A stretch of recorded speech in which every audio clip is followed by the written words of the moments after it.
Halo teman-teman, perkenalkan nama saya Andi Nurhanisa. Jadi saya di sini akan menjelaskan mengenai kasus manipulasi laporan keuangan yang pernah dilakukan oleh Bank Senturi. Adapun yang akan saya jelaskan di sini mengenai kronologi yang ada, lalu mengenai proses audit dan juga temuan yang didapatkan, dan yang terakhir mengenai sanksi yang diterima serta dampak yang timbul dari manipulasi laporan keuangan tersebut. Nah teman-teman, jadi Bank Senturi ini merupakan hasil dari merger 3 bank yang memang sudah ada, yaitu yang pertama Bank CIC atau Century International Credit Bank, dan yang kedua yaitu Bank Danpek, lalu yang terakhir ada Bank Pico. Proses merger ini tuh dilakukan pada tahun 2004 yang dimana diawasi oleh Bank Indonesia dan juga Badan Penyihatan Perbankan Nasional atau BPPN. Merger ini itu dilakukan sebagai salah satu program dari restrukturisasi perbankan untuk menghadapi pasca krisis yang ada di tahun 1998. Nah, adapun nama yang digunakan yaitu Century itu berasal dari salah satu bank yang menjadi mitra mergernya, yaitu CIC. Merger ini itu dilakukan sebagai upaya untuk menyehatkan sektor perbankan nasional dan juga meningkatkan efisiensi operasionalnya. Setelah merger, kepemilikan dari bank ini itu dikuasai oleh sebagian besar para investor dari Bank Senturi, dan termasuk salah satu tokoh utama sebagai tersangka dalam kasus ini, yakni Robert Tantular. Nah, Robert Tantular ini merupakan salah satu pemegang saham pengendali tidak langsung dan juga memiliki pengaruh signifikan terhadap pengambilan keputusan yang ada di dalam Bank Senturi. Nah, selanjutnya Bank Senturi ini menjalankan operasionalnya dengan menyediakan 3 layanan, yaitu tabungan, deposito, dan juga investasi. Nah, mereka ini juga menawarkan bunga dengan tingkat yang tinggi untuk menarik perhatian para nasabahnya, terutama kalangan menengah dan juga atas. Namun dalam perkembangannya, Bank Senturi ini didapat menjalankan praktik-praktik keuangan yang tidak sehat, yang dimana Bank Senturi ini didapat menggunakan dana milik nasabahnya secara tidak sah dan juga melakukan pemalsuan terhadap laporan keuangan. Nah, dari kasus Bank Senturi ini melibatkan banyak pihak, terutama dari sektor swasta dan juga pejabat negara. Adapun pihak-pihak yang terlibat itu yang pertama ada Robert Tantular. Jadi Robert Tantular ini merupakan salah satu pemilik dan pemegang kendali terbesar dari Bank Senturi yang merupakan menjadi kunci utama dari manipulasi laporan keuangan ini. Yang dimana Robert Tantular ini sudah terbukti menyalurkan dana secara ilegal termasuk ke rekening pribadi dan juga ke luar negeri. Yang kedua ada pejabat dari Bank Indonesia. Yang pertama yaitu Budiono. Jadi saat itu Budiono itu berjabat sebagai Gubernur Bank Indonesia, yang dimana ia itu merupakan tokoh sentral yang menyetujui bahwasannya Bank Senturi merupakan bank gagal yang berdampak sistemik. Yang kedua ada Deputi Gubernur Bank Indonesia, yang dimana beliau diduga tidak melakukan atau tidak menjalankan fungsi pengawasannya secara benar, dan juga beliau ikut dalam pengambilan keputusan bailout yang dilakukan oleh Bank Senturi. Selanjutnya yang ketiga ada pejabat dari Kementerian Keuangan, yaitu Sri Mulyani Indrawati. Menteri Keuangan saat itu ikut menyetujui bailout yang berdasarkan dari hasil rapat dengan Bank Indonesia dan juga LPS. Beliau ikut membela keputusan tersebut sebagai langkah penyelamatan sistem keuangan nasional. Yang keempat ada Lembaga Penjamin Simpanan atau LPS, yang dimana LPS ini sebagai pihak yang bertugas dalam menjamin simpanan nasabah yang ikut serta dalam pemberian dana talangan sebesar 6,76 triliun rupiah kepada Bank Senturi. Nah, pihak yang ikut terlibat yang terakhir yaitu Bank Pemeriksa Keuangan atau BPK dan juga Komisi Pemberantasan Korupsi atau KPK. Nah, teman-teman, dalam kasus manipulasi laporan keuangan yang dilakukan oleh Bank Senturi ini itu terdapat beberapa lembaga audit yang menemukannya dan ikut mengungkapkan kejanggalan-kejanggalan yang ada dalam kasus tersebut. Yang pertama ada dari Bank Pemeriksa Keuangan atau BPK, yang dimana BPK ini melakukan investigasi pada tahun 2009 atas laporan dari DPR Republik Indonesia. Lalu selanjutnya ada Pusat Pelaporan dan Analisis Transaksi Keuangan atau PPATK. Nah, PPATK ini melakukan penelusuran aliran dana dan juga ikut mendeteksi transaksi mencurigakan yang ada yang pernah dilakukan oleh Bank Senturi, seperti pengiriman ke luar negeri. Nah, hasil temuan dari investigasi yang dilakukan oleh BPK dan PPATK dari kasus manipulasi laporan keuangan yang dilakukan oleh Bank Senturi, yang pertama yaitu manipulasi laporan keuangan, yang dimana Bank Senturi melakukan penampilan laporan keuangan yang seakan-akan sehat dari Bank Senturi, padahal pada saat itu Bank Senturi sedang mengalami defisit likuiditas yang sangat serius. Lalu Bank Senturi juga melakukan perekayasaan terhadap neraca dan juga laba ruginya untuk menutupi kerugian dari transaksi derivatif atau investasi yang bermasalah. Lalu Bank Senturi juga tidak mengakui kewajiban atau liabilitasnya. Sehingga dari perlakuan tersebut, Bank Senturi ini sedang tidak menunjukkan bagaimana kondisi keuangan perusahaan tersebut secara real. Lalu selanjutnya, temuan yang ada dari Bank Senturi yaitu penyalahgunaan terhadap dana nasabahnya.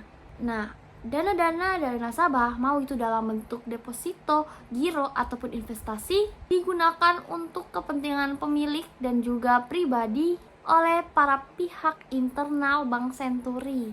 Lalu selanjutnya, pelanggaran yang dilakukan oleh Bank Senturi yaitu pelanggaran aturan prudensial, yang dimana secara sistematis Bank Senturi ini melanggar berbagai aturan-aturan yang sudah ditetapkan oleh Bank Indonesia, seperti melampaui batas maksimal pemberian kredit, lalu pemberian pinjaman kepada pihak-pihak tanpa prosedur yang ketat, lalu tidak memiliki cadangan nilai terhadap kerugian, penurunan nilai yang memadai untuk menutupi risiko-risiko yang ada. Selanjutnya, manipulasi yang keempat yang dilakukan oleh Bank Senturi yaitu terjadinya transaksi palsu atau fiktif, yang dimana Bank Senturi ini tuh mencatat adanya investasi obligasi ke luar negeri, padahal investasi tersebut itu tidak pernah terjadi. Nah, manipulasi yang terakhir dari Bank Senturi yaitu pengalihan dana ke luar negeri atau money laundering. Sebenarnya tujuan-tujuan dari pemanipulasian laporan keuangan yang dilakukan Bank Senturi itu diduga untuk menutupi krisis likuiditas yang parah yang terjadi dalam Bank Senturi pada saat itu, lalu untuk menjaga kepercayaan para nasabah agar tidak terjadi penarikan dana secara besar-besaran. Yang ketiga, memungkinkan pemiliknya untuk mengambil keuntungan pribadi dari dana tersebut. Dan yang terakhir, untuk menipu otoritas pengawas bahwa Bank Senturi ini sebenarnya melakukan prosedur secara benar agar tidak ditarik izin usaha banknya. Dari penjelasan-penjelasan sebelumnya, pasti kita menjadi penasaran kan bagaimana sih proses audit yang dilakukan untuk mendapatkan temuan-temuan atau kejanggalan yang ada dari transaksi dan juga laporan keuangan yang disajikan oleh Bank Senturi. Nah, kita langsung saja mengenai langkah-langkah audit yang dilakukan oleh Badan Pemeriksa Keuangan melalui audit investigatifnya. Adapun langkah-langkah yang pertama yaitu memeriksa dokumen-dokumen yang ada serta memeriksa bagaimana transaksi keuangan yang dilakukan oleh Bank Senturi. Yang dimana audit yang memeriksa dokumen serta transaksi yang ada pasti akan mendapatkan bukti penggunaan dana yang janggal dari laporan keuangan yang ada atau disajikan oleh Bank Senturi, contohnya dalam dana bailout. Langkah yang kedua yaitu melakukan pelacakan aliran dana, yang dimana di sini BPK ikut bekerja sama dengan PPATK dalam menelusuri dari mana sih dana bailout dan kemana sih dana bailout tersebut mengalir. Lalu langkah ketiga yaitu melakukan verifikasi dengan para pejabat yang ikut terkait, yang dimana BPK itu memanggil para pihak dari Bank Indonesia, Kementerian Keuangan, dan juga LPS untuk menyelidiki serta mengklarifikasi keterangan yang ada dari mereka. Lalu langkah selanjutnya yaitu melakukan perbandingan prosedur, yang dimana BPK itu melakukan analisis terhadap penetapan dari Bank Senturi sebagai bank berdampak sistemik yang apakah sudah sesuai dengan SOP-nya atau undang-undang yang ada. Nah, langkah yang terakhir yaitu menganalisis kerugian negara yang disebabkan oleh manipulasi laporan keuangan dari Bank Senturi. Nah, dari hasil audit menyimpulkan bahwa dana yang dicairkan itu tidak seluruhnya digunakan untuk menyelamatkan bank, melainkan dialihkan kepada rekening-rekening yang mencurigakan. Sehingga hukuman atau sanksi yang diberikan kepada pihak-pihak yang ikut terlibat dalam memanipulasi laporan keuangan dari Bank Senturi yaitu ada dua. Yang pertama sanksi kepada individu dan yang terakhir itu sanksi kepada bank. Nah, yang pertama mengenai sanksi individu, Robert Tantular dipenjara selama 15 tahun atas kerjasamanya atau sebagai dalang utama dalam melakukan manipulasi laporan keuangan dari Bank Senturi. Dan beberapa pejabat yang ikut serta dalam manipulasi laporan keuangan ini ikut dicabut jabatannya dan diproses secara hukum. Yang kedua, sanksi terhadap bank. Bank Senturi ini dianggap bank gagal dan diambil alih sepenuhnya oleh LPS. Lalu Bank Senturi sempat diubah menjadi Bank Mutiara, lalu dijual kepada investor asing dari Jepang dan berubah nama menjadi Bank J-Trust Indonesia. Nah, izin operasionalnya dari Bank Senturi ini diawasi ketat oleh OJK. Adapun dampak dari manipulasi laporan keuangan yang dilakukan oleh Bank Senturi itu terbagi menjadi tiga, yaitu kepada masyarakat, kepada citra perusahaan, dan juga kepada negara. Yang pertama, dampak terhadap masyarakat atau nasabah. Terjadi ketidakpastian dalam pencairan dana yang membuat nasabah itu merasa dirugikan. Lalu kepercayaan publik terhadap sistem perbankan jadi ikut terguncang, dan nasabah dengan investasi besar kehilangan dana dan menghadapi pembatasan pencairan. Selanjutnya ada dampak terhadap citra perusahaan atau citra Bank Senturi, yaitu nama Bank Senturi itu jadi simbol dari kegagalan, tata kelola, dan juga pengawasan.